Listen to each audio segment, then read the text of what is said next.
Welcome to the History Slam podcast from ActiveHistory.ca. Here is your host, Sean Graham.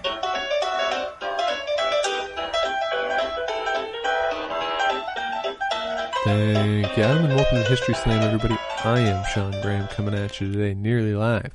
We are in Ottawa, Ontario, as we continue our Northern History Week here at ActiveHistory.ca. And today we're going to look at a story from the Yukon and the Klondike Gold Rush that has received plenty of attention in recent years, and that is the story of the Nantuck Brothers, who were four men convicted of murder in the late 1890s, two of whom were executed in 1899. The other two died of tuberculosis before they could be executed.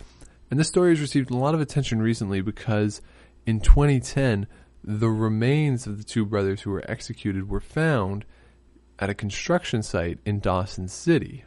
So there's been this renewed interest in the story. And along with that, there is a theatrical production which is coming to Ottawa as part of Northern Scene, which looks at the story of the Nantuck Brothers from a different point of view and really re-examines the story and looks at issues of criminal justice in Canadian history. So today we have a three-part podcast for you, examining the story from a couple different points of view. And first up, my conversation with Leonard Linklater, the playwright of justice, who I talked to earlier today at Arts Court here in Ottawa. So with that, we welcome into the podcast Leonard Linklater, yes, the playwright of justice. Yes. Welcome. Thanks for doing this. Thank you. Thanks for having me. It's my pleasure. I'm thrilled to have you here. So Justice, the play, follows the story of the Nantuck Brothers. So just a little bit of background on who were the Nantuck Brothers. What's their story a little bit? It's interesting because in First Nations culture, I grew up with my mom and a whole pile of aunties, and my dad and a whole pile of uncles. But, you never knew who was actually related and who wasn't, because everyone was brother, sister, and it's the same, I think, in a lot of Indigenous cultures where you grow up in a community. So it's not very clear whether these young men were actually brothers in the English term or sense of the word. They could have been cousins. They could have just been clan brothers. It's hard to distinguish in Indigenous cultures, First Nations culture. So the Nantuck Brothers were from the Southern Lakes region of the Yukon. Southern Lakes, just geographically, Whitehorse in the southern Yukon, and about 60 kilometers to the south is where the Southern Lakes begin, and go back hundreds of miles. But in that region is where these Indigenous peoples, the Tagish-Kwan, have their traditional territory. Just so happens that that's also where most of the traffic came when the gold rush hit. Yeah. So the Nantuck Brothers were living in this part of the world for thousands of years, and because of geography, were some of the last to be impacted by the Western world. Even into the 1940s, there were people who had never seen white people before, right, because it's such an isolated place. So these people, their contacts would be with the southern Shoshone to the north of them, and the Tlingit to the south. So the story of the brothers then is a murder case in which they kill some prospectors. This is the version that gets them executed, that they kill some prospectors. And two of them are hanged, as the other two die of tuberculosis before they're hanged. And so the Justice, the play, I mean, what was your inspiration behind putting this story into a theatrical production? Well, my inspiration was really in the 1990s when I first came upon the story. I'd never heard of it before. I was at school in Vancouver doing a degree in Indigenous Government Studies, and the librarians there knew that I was from the Yukon, and this article came out in a legal journal basically arguing that these men during the gold rush were tried in an illegitimate court. Basically, it was a judicial homicide. And I found it very interesting, not the fact that it was a judicial homicide, but the fact that there is this story from the gold rush. I mean, when you grow up in the Yukon, when you live in the Yukon, that's all you hear about is the gold rush. Right. But I've never heard this story before. So I was like, well, at the time we were studying the Royal Commission on Aboriginal Peoples and the overrepresentation of First Nations people within the justice system and why that is, the history behind that, and the dysfunctional relationships there. And I thought, wow, these things, have not changed a lot since contact. Right. So I thought this would be a great thing to explore. And when I started exploring it, I found that I was getting way too big. I mean, I had so many characters. Yeah. So I boiled it down to, I had to sit back and ask myself, what is the story?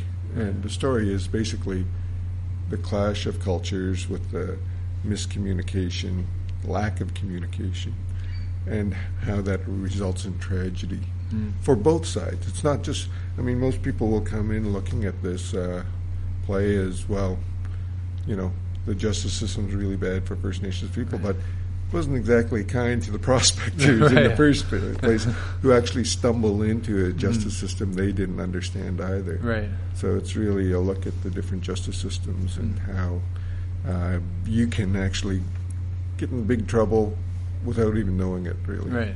I find it interesting that you say that you'd never really heard the story before until you were studying in Vancouver, because I was wondering if this was maybe a celebrated story in the north, around the Dawson City area, of the Nantuck Brothers.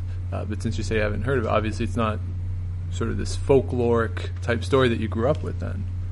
Well, it wouldn't even be from my culture. Okay. It's an indigenous story from the Tagish-Kwan. Right. I'm from the Gwich'in, which is in northern Yukon, Alaska, and Northwest Territories in the Mackenzie Delta. So there's quite a geographical separation there. So I had to do a lot of research into what Tagish-Kwan culture is and what their beliefs are and what their justice systems, all their systems are. Not only that, but I had to also do that into the system that we live in now. Right. And that's what is explored in this. But the whole thing about history is, basically it boils down to one thing: to the victor go the spoils, right? Yeah. So those who are in control basically get to write the history. Sure. And First Nations have never been in control in this country once the two cultures collided. Yeah. Because there's two very different mindsets. One's a very peaceful culture and does not believe in conflict until it's forced on them. The other is a very aggressive culture, which believes in, which has at its core exploitation. So the history of the one people is pretty well known within their communities, but not on a wider scale. Right. So it's not surprising that we didn't hear of it, although it has been documented. And once I started looking into it, I found out that anthropologist Julie Cruikshank had written about it through her discussions with elders of the area. She had heard these stories and had explored them in her own writings.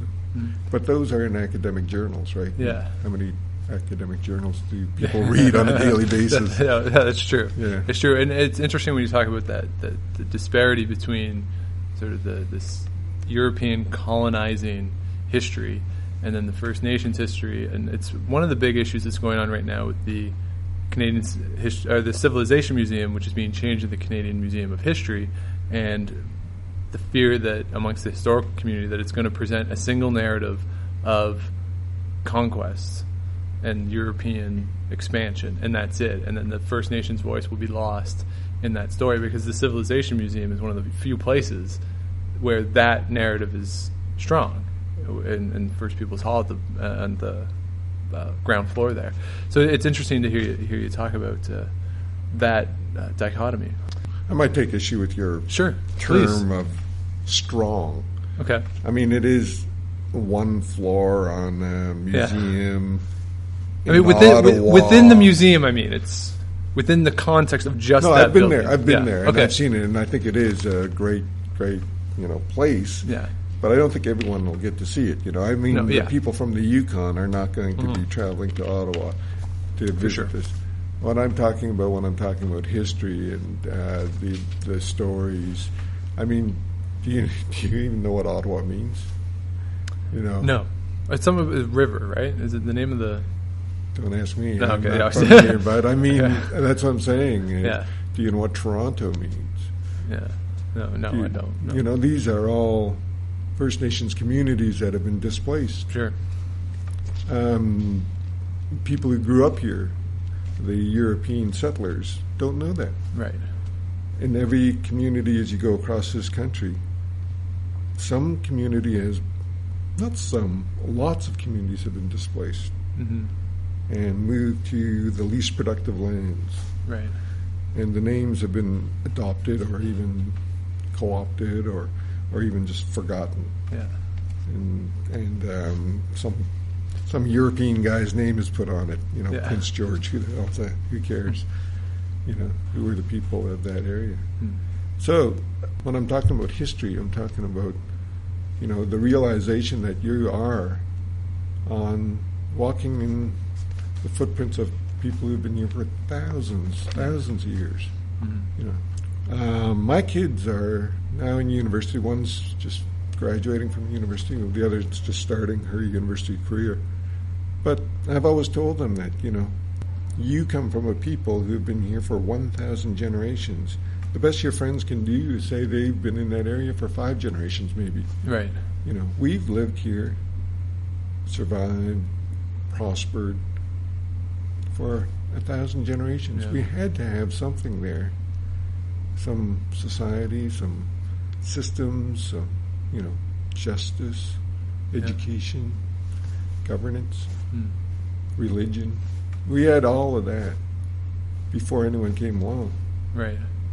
That's all been taken. Yeah. So I try to tell them that you got to be proud of who you were, and who you are. And that's what I'm talking about when I talk history. Right. And is the play part of that effort then? Yeah, it is. Yeah. It's telling the story of history from a new angle. You're Right. looking at it from another perspective. Yeah. You're looking at it from the First Nation perspective. Mm-hmm. These are historical facts. This is a theatrical, artistic presentation of that, but it's from the perspective of the indigenous peoples. And hopefully, it'll ring true to those people who haven't had their voice out there before. Right. We're going to talk to Greg Hare in the next part of the podcast and talk to him about the discovery of the remains of the 2 brothers who were executed.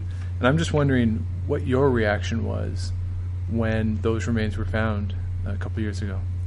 It was pretty interesting because at the time we were looking at producing the play, Yeah. so it really put a rush on. It sort of lit a fire under us to get it done.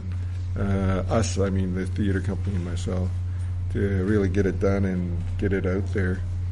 And for me, it was just great. It's wonderful. Like, at least now we know a few other things Right. about these guys. For instance, they both had signs of scurvy, died of tuberculosis, right? Yeah. Well, they didn't die of tuberculosis because they were hung. Yeah. But, the others probably had the same thing. So really gives you an idea of what they must have went through, because it's very painful to have Sure. those. But yeah, it was a couple of things. It was a bit of relief, a little bit of surprise, and a whole lot of pressure. Yeah. And the whole I don't know if it was really, I don't know if controversy is the right word, but the whole discussion over what to do with the remains. As someone who had researched it and done some extensive study on it, what was your role in that process? I had no role. Okay. No, I mean, as a journalist, I was interested. Yeah. As a playwright, very interested. But as a as an indigenous person from the far north, it was up to the family, Sure. the community, Yeah. and especially the clans to decide what they wanted to do. And they met and they decided. Yeah. Yeah. Did you have the opportunity to go to the reburial or go to the site now where the remains are? Have you had that chance? I haven't. No. The cast and crew got to go and visit when they were on tour with the show in the Yukon. Okay. Just went through Dawson. So yeah, they got to hear the talk. No, they didn't. Sorry. But Greg Hare was up there before the production arrived as well, and they did the presentation. But I haven't had the opportunity, and the burial itself, the reburial, the dedication ceremony was all done with family, with very close, a private private ceremony. Yeah, because there seems to be a lot of meaning in this, because the tradition. Wanted to follow these traditional the burial, and as you talked about, this very strong community bond in these various clans, these various villages across the north is very strong, and that comes through clearly when you're reading about this story, and in the play. Then I would assume I haven't seen. I'm looking forward to seeing it. I'm coming next week. Me too. So I assume that's maybe one of the big themes that comes out of it. That the strength of this culture, that it's not a Canada isn't this settler history, that it has this other history of the strong, like you say, strong people who have been here for thousands of years, as part of reclaiming that history a little bit. Well, I hope it does to some extent. Yeah. I mean, it's not the definitive word on the history and the culture of these peoples. It is my, after all, interpretation of what I've researched. But I think it's a window on how indigenous justice systems differ from the mainstream justice system. And hopefully it gets people thinking of what, why, how, when, where, all those questions. And hopefully it raises these questions in people's minds, and we can actually get into some sort of discussion about it. Why are indigenous people overrepresented in the mainstream justice system? And can things work better? For not just for indigenous people, but for the whole of society. So do you feel as though you're challenging audiences to rethink their preconceived notions of maybe First Nations communities, or with the North, or the justice system? Is that part of what you're doing here? I don't know if I'm challenging. I think I'm hoping that a conversation strikes up. I don't want to be challenging people. Right. I know where the question comes from, but I think the language is a powerful thing, and when you're challenging, it sounds almost like conflict. I think we want to work together and walk together. Right. Create a dialogue, then? Yeah, exactly. Yeah. If we could create a dialogue and hopefully something better grows out of it all, that would be great. But I find that the people who do go to theater are generally that type of people anyway. They think about things, and they want to be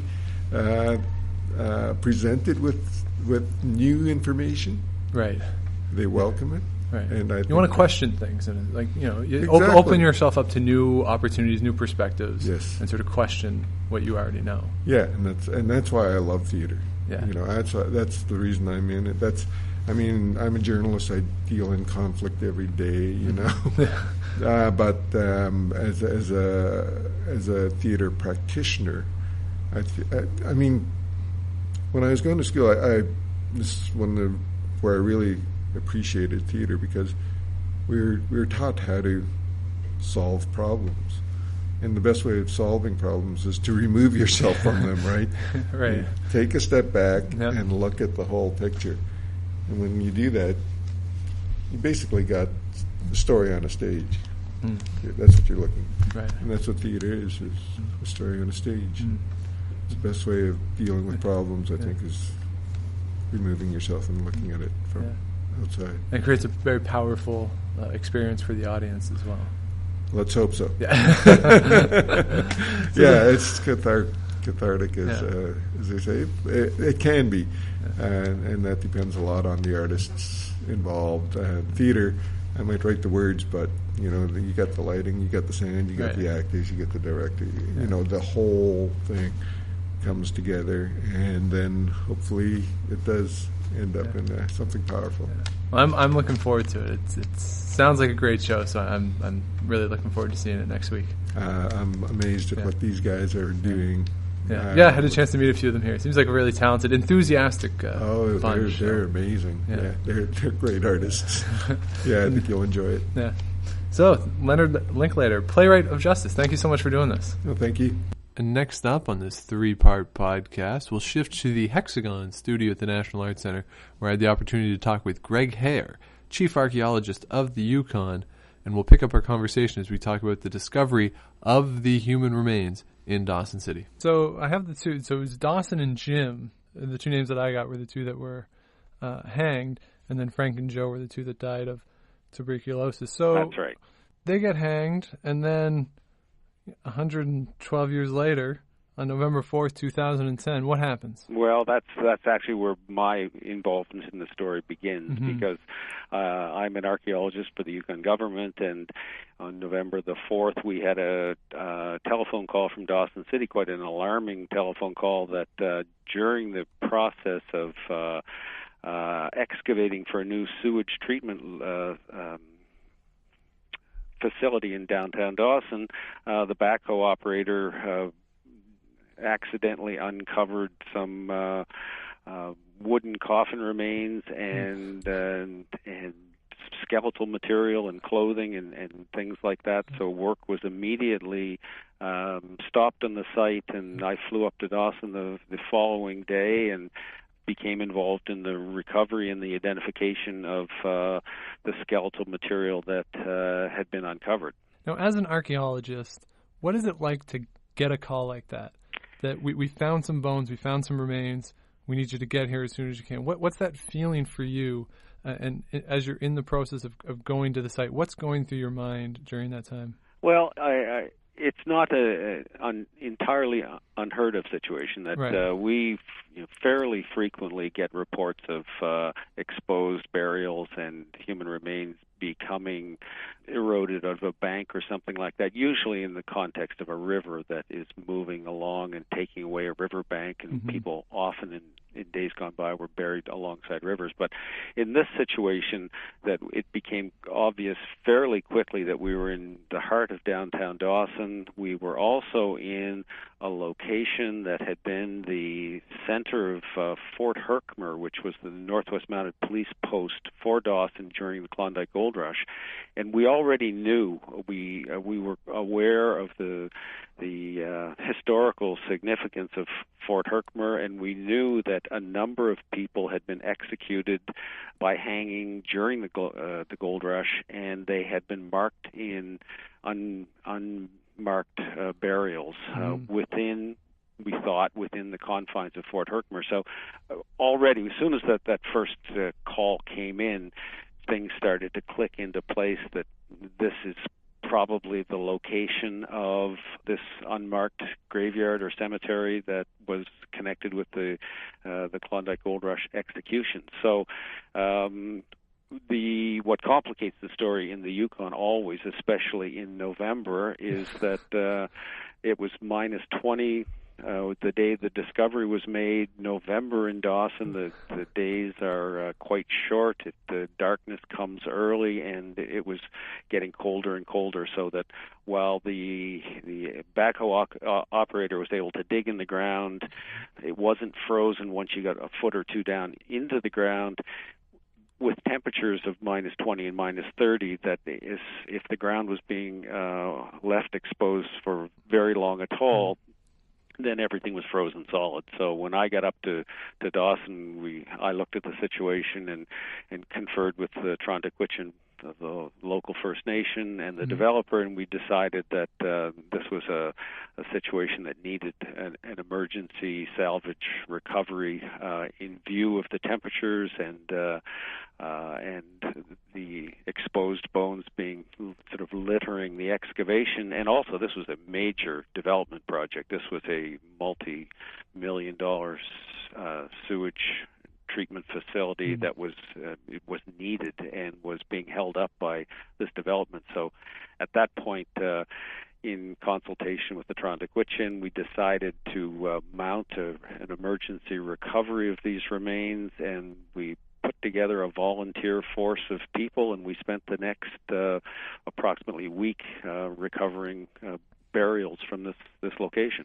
So what was that process like, putting together a team to do this? Because you're somewhat isolated up there, and I would assume that you don't have a lot of people with archaeological experience. But given the sensitivity of this particular situation, I guess any situation where you're finding human remains is pretty sensitive, I would assume. But the need to do this quickly versus the need to do it properly. I mean, how do you find that balance in mobilizing a volunteer crew, and especially the size of a crew that you would need for this dig, given the oncoming winter and the need to do it quickly? I think you're hitting the nose right on the head there. Or hitting it right on the nose that all the comments you're making were the things that we had to deal with. That nobody really had any archaeology experience. The conditions were adverse, but the community, I can't emphasize how well the community pulled together on that event. We had people from the nursing station. We had people who worked for the developer, for the First Nation, for the city of Dawson, and everybody really dropped what they were doing. And we didn't know what we were up against at first. The first swipe of the bucket really uncovered partial remains of 2 coffins and 2 individuals, and over the next week or so it turned into more than that. By the time we were finished, there were 4 different coffins and 4 different individuals that were uncovered. But really the conditions are adverse, and it wouldn't have been possible to find a crew that would have been properly trained that would have probably worked in those conditions.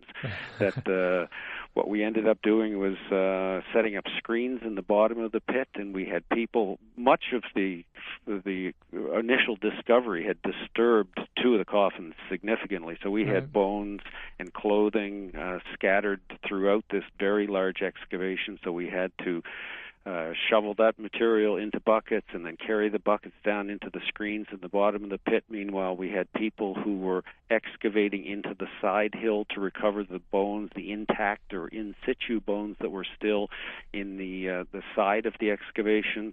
Meanwhile, we had material that had already been moved off-site because there had been a couple of bucket loads that had gone into a dump truck that had been taken off the site. So we had another crew working out in that area, screening through the waste piles to try to find bones that had been uncovered there.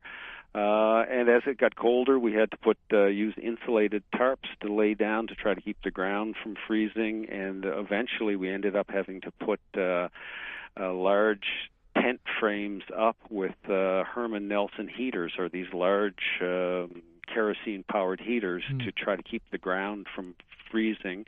And we had diesel-powered light generators that provided light so that we could work early in the morning and well into the night to try to get this all done before the ground was frozen solid. And how long did that process take?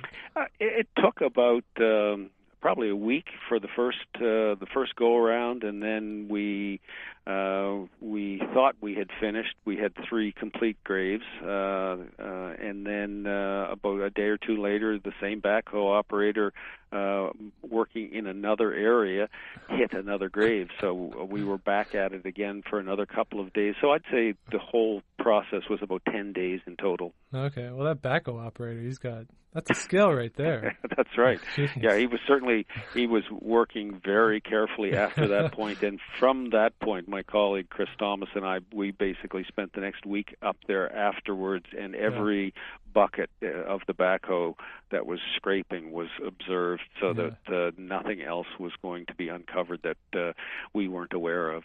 So you find these remains and you get them, then they're sent off, and we're going to talk to Susan Mooney about the analysis of the bones and identifying who these people were. But just for you, being in Dawson City for that dig, what was the reaction locally? You talked about how people were eager to help out and volunteer, but once it was clear what was going on and who these remains were, what was the reaction locally? Well, I have to say that initially it wasn't clear who these were. Right. Initially, we knew that this was very likely the people who had been executed by hanging, but we knew there were 10 individuals who had been executed, and we had the remains. At first, we had the remains of 3 of these, so it was a process of elimination. Mm-hmm. Now, there was a local historian, amateur historian, who worked at the Dawson Nursing Station, who was well versed in the history of the people who had been executed, and he had numerous theories. Each day the theories seemed to change about who the individuals were, and it received a lot of national media coverage at the time. So on any particular day you could turn on the radio and hear who it was being speculated that had been dug up the day before. So we didn't really know. I have to say that, as an archaeologist, there were a couple of, indicators that I had observed when we were covering the very first remains that gave a strong indication, because we knew of the 10 people who had been executed. 7 were Caucasian, 2 were First Nations, and 1 was of Asian ancestry.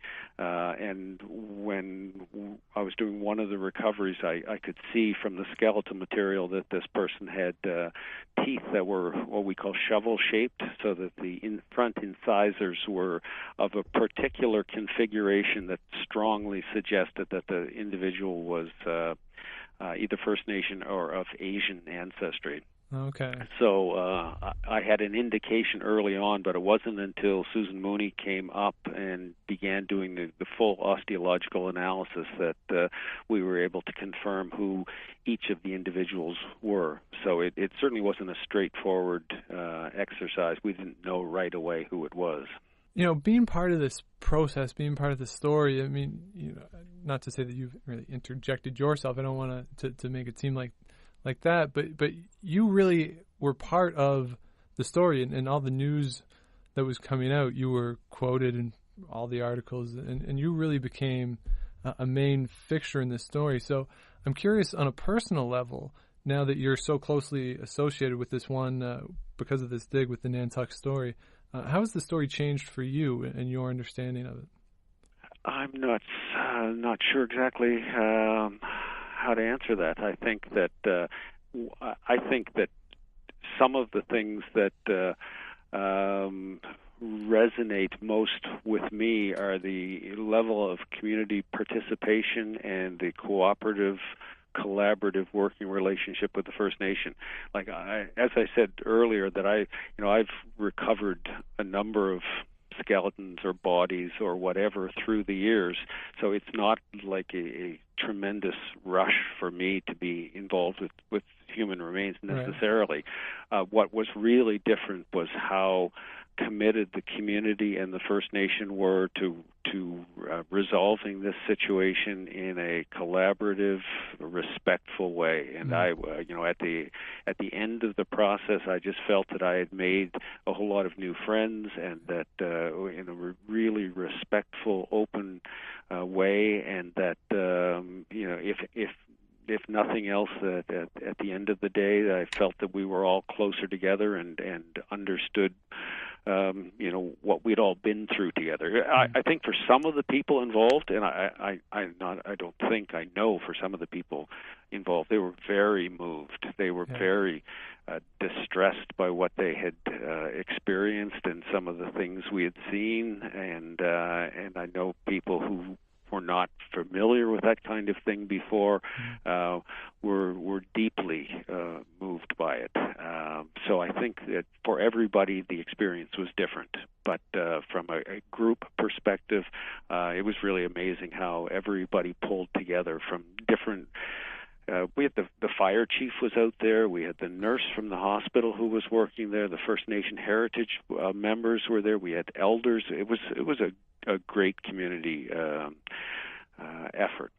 Well, that's great that something like this can really, build this community atmosphere, because I think that's one of the things that history has the power to do, and especially in a community like Dawson City, or really anywhere that's maybe a little more isolated, which is a word I hate to use, but I'll use it anyway. Mm-hmm. This ability to bring people together and foster a community spirit, and despite the fact that it's with an execution, the fact that you can come in and help along with the community and be part of this larger process, I think that's a really good sign, and shows what history can do and what it can be for a city or community. I totally agree. And one of the other things that I think is important in this whole story is that we were involved in the recovery of these historic figures that had these characters that were involved here, these people who had been executed. Really, the history, the stories of these people had been kept alive for more than 100 years on two different levels. Like your standard history textbooks often referred to the Nantuck Brothers and referred to the sort of cultures in conflict and really the justice system of the day and whether or not justice had been served in this situation. But at the same time, these stories lived on in First Nation oral traditions. And Julie Cruikshank, back in the late 1960s, early 1970s, had chronicled from First Nation oral traditions the stories of these Nantuck brothers and how they ended up on the wrong side of the law, let's say, and being executed, and what that had meant to the First Nations of the time. So what's really remarkable is this was a story that had continued on in these two separate spheres, the historical record and the First Nation oral traditions. And here we were 100 and some years later, and the two of the first three graves that we encounter in this situation are these two individuals, the Nantuck brothers, that had been so well documented in both cultural spheres like that. Yeah. And that's sort of what you mentioned, how it was a very powerful experience for people. I mean, it's a personal thing. Even though this happened 110 years ago, it's still a very personal experience. People are attaching themselves to this story, and it's really remarkable that can still be the case. That's right. And there are any number of individuals in the Yukon who can trace their ancestry or their lineage to some of these Nantuck brothers. So when we had the reburial ceremony the following year, a number of individuals attended the service, the ceremony, the burial ceremony that were related to, in some way, to the Nantucks. Yeah, it's just a remarkable story, and I'm thrilled to have you on to talk about your part of it. So thanks for doing this, Greg. Oh, you're very welcome, Sean. Thanks. So that's Greg Hare, Yukon Senior Archaeologist. And now we will welcome in Susan Moorhead Mooney, who is from Yukon College in Whitehorse. She was the osteologist as part of the Nantuck dig. Welcome to the podcast, Susan. Thank you very much. Now, we just talked to Greg, and he talked about some of the logistical problems from his perspective in terms of the weather and having people who were experienced enough to participate in an archaeological dig. Now, from your perspective as the osteologist, and we'll just clarify, the osteologist, the person who looks at the remains and tries to figure out who it is, right? That's right. So from your perspective as the osteologist, what were some of the logistical problems for you with respect to the Nantuck dig? Well, I think the biggest constraint we had was that we had less than 48 hours to do a full skeletal analysis to try and come up with enough clues to figure out who they were. Okay, and how long would that process normally take? Typically, you could spend a couple weeks on each individual, going over just a variety of things. But at a salvage project like this was, we really had to step it up and really look at the age at death, the sex, whether they were male or female, any initial observations that we might have, and that would include all sorts of things: pathology, cultural markers, that sort of thing. So we were flying. when you talk about this, trying to identify male, female, or cultural markers, any of these things, I mean, I go to a museum and I see bones, and they all look the exact same to me. So what exactly is the process, and what are you looking for to help identify remains that are, at the time, they're over 110 years old? That's right. We're looking for anything that might give us a clue that would match up either to an oral history or a historical document. So a good example of that might be Edward Henderson. We knew right away from looking at his skull, and particularly his dentition, that he was from outside the territory, typically for being somebody from 1898, because he had incredible dental work. And we're not saying that there weren't incredible dentists in Dawson City at the time, but likely the techniques that were used to make this gold bridge in his mouth and put this porcelain veneer on likely came from someplace in a larger center. Oh, wow. So even though there isn't a dental record to necessarily match it up with, you take what you know about what was going on in Dawson City at the time to compare to what he had. Exactly. So, in that respect then, how much of what you do is dependent on, I'll use traditional for the lack of a better term, traditional historical research in terms of archives or oral histories? How much do you need that to support the science? It really depends on the individual case when it comes to osteology. Sometimes you end up with a lot of clues. I would say we had a moderate number of clues in this case for each of these individuals. In fact, of the 4 that were recovered at the salvage site there with the wastewater treatment facility, we had one that was only present from his waist down, and right. So we weren't able to say a lot about him. What I could say is he was about 5'6" to 5'7". He had very marked muscles on his legs, indicating he was probably a little overweight or he was a little bodybuilder. He also we also knew from his bones he was over 50 years old, and there were only 2 people that were hanged in Dawson who were over 50 years of age, and we couldn't definitively assign an identity to that individual. However, he does most likely match up with Alexander King in my mind. That said, I did leave him unassigned with the thought that he could be another guy named Ned Alfors, but he doesn't match up as well with the historical records from the newspaper. And the problem with that is you got to let the bones tell their own story. Right. Sometimes the oral histories and sometimes the historical documents such as the newspapers, they'll get it wrong. Just like that happens today. Yeah. Witness accounts are sometimes wrong.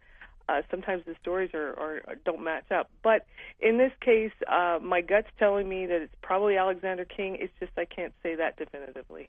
And you mentioned that you could tell that they're over 50 years old. Exactly how can you do that?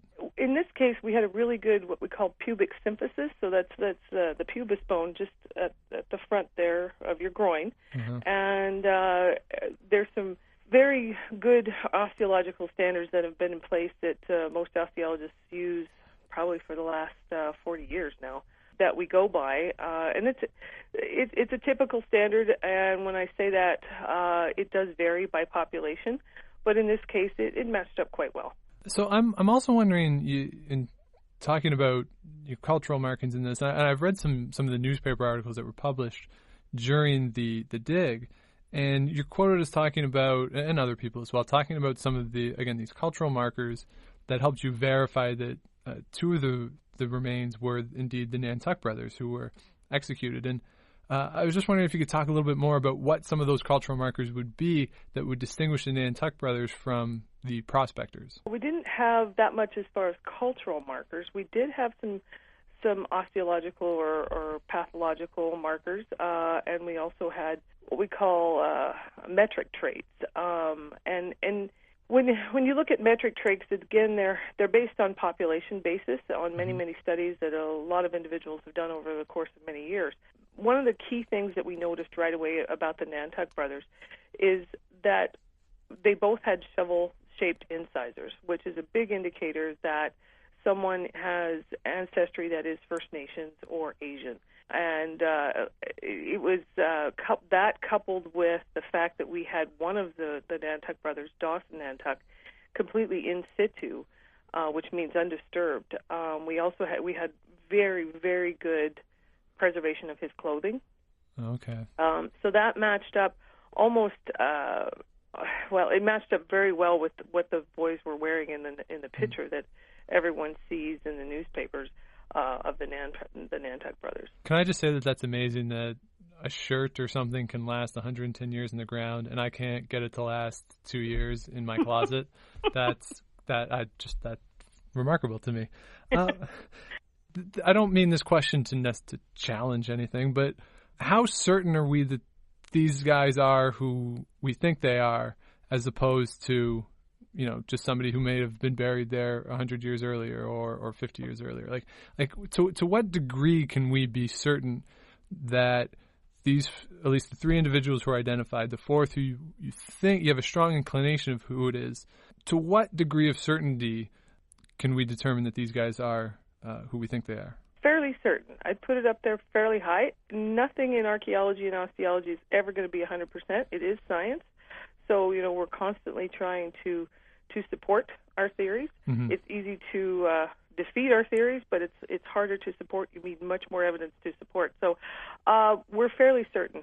The reason we're fairly certain is we did have hoods we had hood material for the two bodies that were commingled, and that was Edward Henderson and Jim Nantuck, and we had a full head that was covered in a hood for Dawson Nantuck, the in situ burial. Okay. So we knew right away that we had hanging victims. The other thing we had some records indicating where these individuals may have been buried. Now, originally they were thought to be in another spot on Fort Herkimer grounds, but we did come across some Northwest Mounted Police information indicating where they might be. We also know from archaeological technique and just doing this a fair amount that three individuals were buried at the same time, and that would be Henderson and the Dawson and Jim Nantuck. We know from the historical records there was only one case in Fort Herkimer history where there were three individuals hanged at the same time, presumably interred at the same time. That is what we found in the excavation. So we had that information. Now, mind you, that was information that I purposely didn't want to know until after I did the osteological analysis, because I need to go into these things blind. Again, the bones tell their own story, and they need to be allowed to tell their own story and not have me put something on that because I've been told something from somebody else. Going in, we knew that two individuals had been commingled. We didn't know who they were. We knew virtually nothing except for the fact that we had evidence of hanging. We had bindings above and below the knees. We had really well-preserved bones, hair, and teeth and clothing.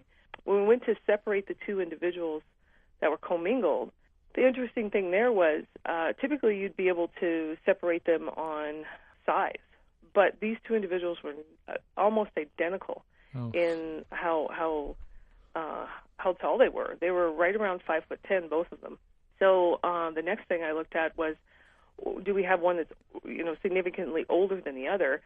And not really. We had third molars that were erupted for both individuals. We had all the bones had fused completely for adult growth, indicating that they were full adults. Yeah. So moving on from there, we had to go to secondary pieces, and we noticed that the lime that had been poured into the burials after these individuals were put in the coffins, and I should back up, the practice of the day had been to put someone in a coffin, pack the lime around them, pour water over the top of that, let it turn into a frothing mess, and then nail the coffin lid on, and then bury immediately. Well, that doesn't sound very pleasant. No, it's not very pleasant, and people have asked me, well, why did they do that? There's a couple reasons why that was done. One was to cut down on the odor. If you recall, lime was readily available in most places for outhouses, and it was used for an odor control substance. But the other reason was these were some of the first hangings in the Yukon that were sanctioned by the court. And these followed whatever the practice of the day was in Canada. Well, at the time, it was the practice to try and cut down on the grief for the victim's family as quickly as possible. And also, you've got to remember, this is Dawson City. This is the home of the sourdough cocktail, and listeners can look that up. But people will rob graves for various reasons. So this was thought to cut down on those sorts of things as well. In our case, what it did is it provided phenomenal preservation. And when we were trying to separate the two commingled individuals, we noticed that there was blue staining on some elements, and quickly we put the blue elements together and realized that we had only a single individual. And so from there, we surmised that one individual probably was wearing cotton jeans over the top of his wool underwear when he was hanged, and the other one was not. So that was one clue to us. Okay. But both individuals had wool underwear on, which I find very interesting because these individuals were hanged in August. And inside the wool clothing was leg hair. And we were able to ascertain that one individual had brown hair and the other one had black. Oh, wow. So that helped us as well separate the two individuals out. And from there, we were able to match skeletal elements. And is there any chance with, or at least with the Nantuck brothers, they would have descendants? Was there any opportunity to maybe do DNA or anything like that? That was, now I was wearing two hats when I was working as the osteologist. I was the manager at Carcross Tagish First Nation, and there was a process, absolutely, of going back to the First Nation and asking what they wanted to see done before reburial, and where reburial would take place. There was a number of elders. The Elders Council was consulted with. They did take a number of meetings to discuss this issue, and some individuals were in favor of doing DNA analysis, but in the end, it was decided that the DNA analysis was not something that was in line with traditional beliefs and values, and they said, no, we know as much as we need to know at this point, and we do not need to do DNA. Oh, well, that makes sense. Just leave it to the community, the people who are really connected to this, and it's a personal story. It makes sense to me to leave it to them. Absolutely. Now, just on a personal note for you, this story has gotten some pretty widespread recognition across the country, some notoriety. Just what has it been like for you, not just as an expert, as an osteologist, but just as a person, to be involved in such a major story across the country? It's humbling, and it's also, I feel very honored. And I say that because, I was entrusted with in trying to help identify these people. And, there are large social justice implications with this case back in the day, and it echoes even today. And all I can say is I felt very honored, and there's been a lot of press about this. There's many different aspects of this story, and the Nantucks are one piece of it. Ed Henderson's another piece. Alexander King and Ned Alfors are another piece, and with wide-ranging connections to a variety of geographic areas. I think, well, that's it's a really interesting story, and I think that's a perfect note to leave it on. So that's Susan Moorhead Mooney from Yukon College, the osteologist on the Nantuck Dig. Thanks a lot for doing this, Susan. Thank you so much, Sean. So there you have it. 3 different perspectives on the Nantuck brothers and the story.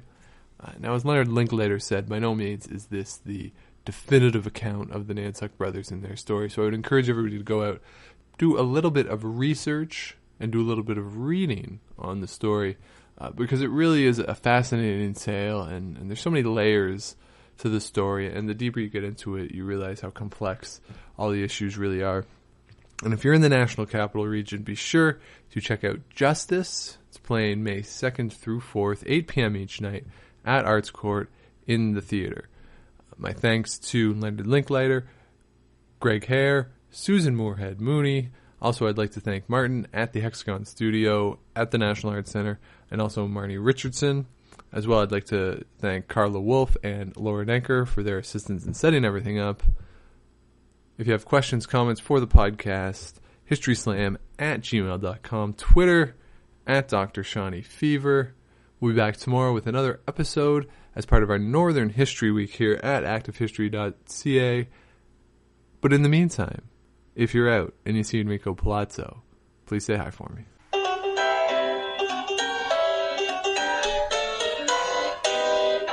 Thanks for listening to the History Slam podcast. Check out ActiveHistory.ca for more features and articles, and be sure to subscribe on iTunes.